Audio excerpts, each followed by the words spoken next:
हर वर्ष 7 जुलाई को पंडोह बांध परिसर में बीबीएमबी पंडोह अपना स्थापना दिवस मनाती है। भारत का गौरव कहे जाने वाली बीएसएल परियोजना ने अपने 47 वर्ष पूरे कर लिए हैं। इसी खुशी में शुक्रवार को पंडोह डैम पर बीबीएमबी की ओर से बड़ी धूमधाम से स्थापना दिवस मनाया गया। इस मौके पर बीबीएमबी सुंदरनगर से वरिष्ठ अधीक्षण अभियंता अजय कुमार मुख्य अतिथि के रूप में उपस्थित रहे। इस अवसर पर पहले पुलिस परेड द्वारा सलामी दी गई। वहीं इस दौरान बीबीएमबी परियोजना बनाते समय अपने प्राणों की आहुति देने वाले कर्मचारियों को याद कर उन्हें श्रद्धा सुमन अर्पित किए गए। आज के इस अवसर पे जो 47वां बीएसएल स्थापना दिवस आज हम बनाया है, जो हमने इसमें जो 112 लोग जब इसका निर्माण हो रहा था, इस परियोजना का निर्माण हो रहा था, उन्होंने अपने जान की आहुति देकर इस परियोजना को बनने में सक्सेसफुल बनाया था। आज हमने उनको श्रद्धांजलि दी है, उनको श्रद्धा सुमन अर्पित किए हैं।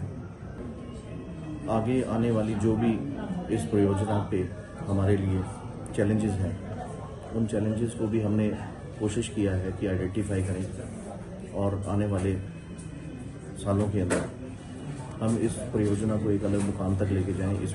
इसकी मेंटेनेंस जो है ऐसी उस लेवल पे हो कि ऐसा लगे कि ये परियोजना 50 साल पुरानी नहीं, बिल्कुल अभी बनाई गई है। और ये क्योंकि और इन निरंतर प्रयासों से जो लोग यहाँ पे काम कर रहे हैं, ये परियोजना सक्सेसफुल रही है। हमारी ये भी कोशिश है कि इस परियोजना से रिलेटेड जो भी आसपास के लोगों की समस्याएं हैं, उनको भी जल्दी से जल्दी दूर किया जाए और उनके लिए भी हमारा प्रयास निरंतर जारी है।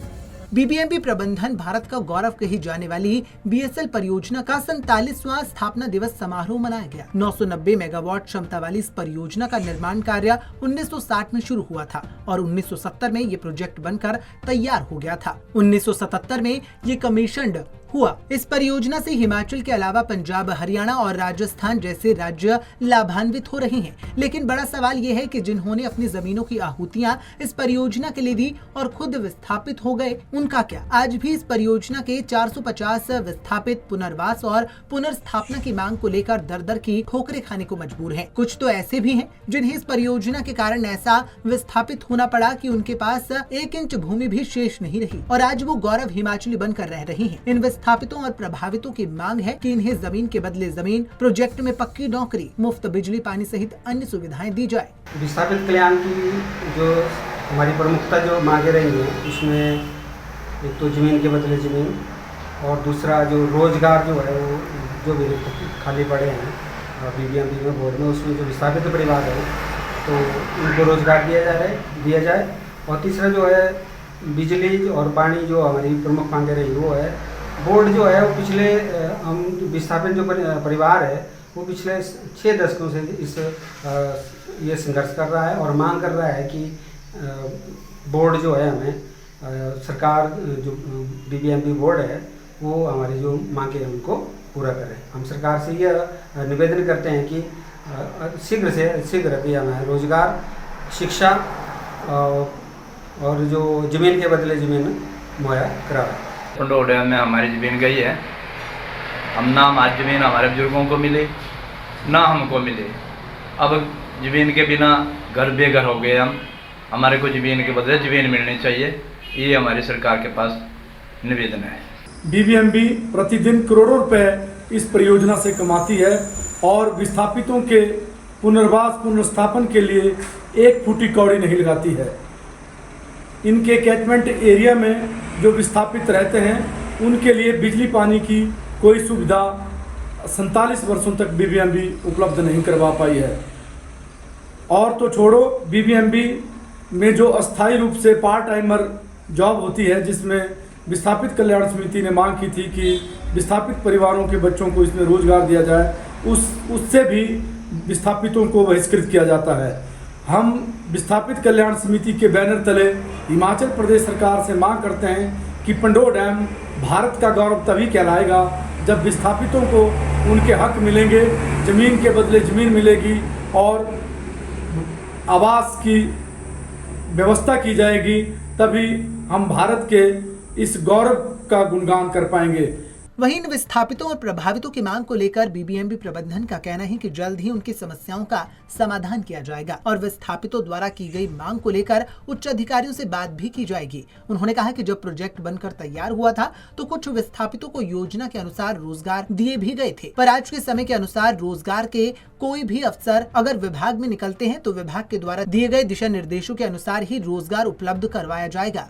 ऐसा कभी नहीं होता कि किसी को अधूरा छोड़ दिया जाए। उस वक्त जो प्रोविजंस दिए थे, इनको अलग अलग ऑप्शंस दी गई थी। जो विस्थापित हुए थे उनको जमीन के बदले जमीन और जमीन के बदले पैसे, ऐसी ऑप्शन दी गई थी और अपने हिसाब से जो उनके लिए उनके फेवर में था उन्होंने अपनी ऑप्शंस को लिया था। और उस वक्त ये प्रॉब्लम्स कभी नहीं थी जिस वक्त ये विस्थापित किया गया था। ये प्रॉब्लम्स आई हैं जब इतने साल गुजरने के बाद, कुछ सालों के अंदर आई हैं, जब उनको लगने लगा है कि जो हमने पैसे लिए थे या फिर ज़मीन के बदले ज़मीन ली थी वो आज के हिसाब से ठीक नहीं थी या फिर कम थी। पर ये सब तभी किया गया था जब इनकी सबकी इसके अंदर हाँ थी और हाँ होने के बाद ही सबको ज़मीन के बदले ज़मीन या फिर उनको पैसे दिए गए थे।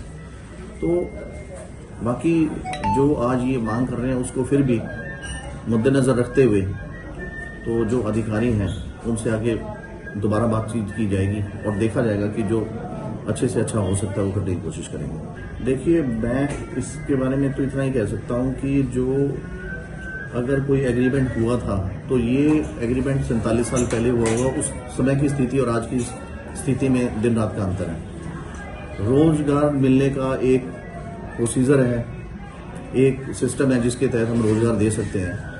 तो उस वक्त जब ये परियोजना बना था, उस वक्त अगर रोजगार की ऐसी अगर एग्रीमेंट हुआ होगा तो उस वक्त रोजगार के पूरे इनको अवसर प्रदान किए गए होंगे और जो उस वक्त चाहता होगा उनको रोजगार मिले भी हैं। लेकिन आज के समय में रोजगार देना, आज की स्थिति कुछ अलग है 47 साल के बाद। तो आज तो अवसर सबको दिया जाएगा और जैसे जैसे रोजगार की कोई ऐसी योजना आती है उसमें सबसे ऑप्शन मांगी जाती है और एक सिस्टम के तहत सबको मौका दिया जाता है। जो आप कह रहे हैं 6 महीने से पानी नहीं है, ऐसी बात नहीं है। अड़चनें आई हैं क्योंकि ये मोटरें पुरानी थी, बहुत ज़्यादा पुरानी थी। कुछ बीच में 1-2 मोटर चोरी भी हुई हैं। तो ऐसे माहौल के अंदर जहाँ पे हमारा ये सारा सिस्टम क्योंकि पुराना हुआ है और इस सारे ढांचे को धीरे धीरे चेंज किया जाएगा और जैसे जैसे चेंज कर रहे हैं उसमें थोड़ा सा टाइम लगता है और दिक्कतें भी आती है, मैं मानता हूँ इस बारे में। लेकिन ऐसा नहीं है कि 6 महीने में एक बूंद भी पानी नहीं मिला है।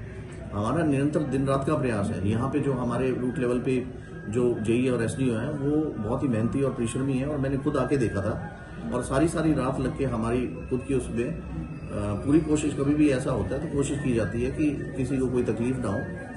1 या 2 दिन के लिए कभी अगर पानी नहीं आया है तो उसके लिए तो मैं मान सकता हूँ क्योंकि पुरानी मोटर्स लगी हुई थी और अभी सारे सिस्टम को नए करने में थोड़ा वक्त लगेगा। खैर, आज बीएसएल परियोजना के 47 वर्ष पूरे होने पर जहां इस दिन को खुशी के साथ मनाया गया, वहीं जल्द ही विस्थापितों की मांग को पूरा करने का दावा भी किया गया। लेकिन 47 साल से अपने हकों के इंतजार में संघर्ष कर रहे इन विस्थापितों और प्रभावितों ने प्रदेश सरकार से उन्हें 10 बीघा बतौर नौतोड़ भूमि बीबीएमबी में खाली पदों पर विशेष आरक्षण के तहत स्थायी रोजगार प्रदान करने के साथ ही बिजली पानी की मूलभूत सुविधा प्रदान किए जाने की मांग की है। लेकिन इन विस्थापितों की ये मांग इतने लंबे संघर्ष के बाद कब पूरी होगी ये तो वक्त ही बताएगा। पंजाब केसरी टीवी के लिए मंडी से सीमा शर्मा की रिपोर्ट।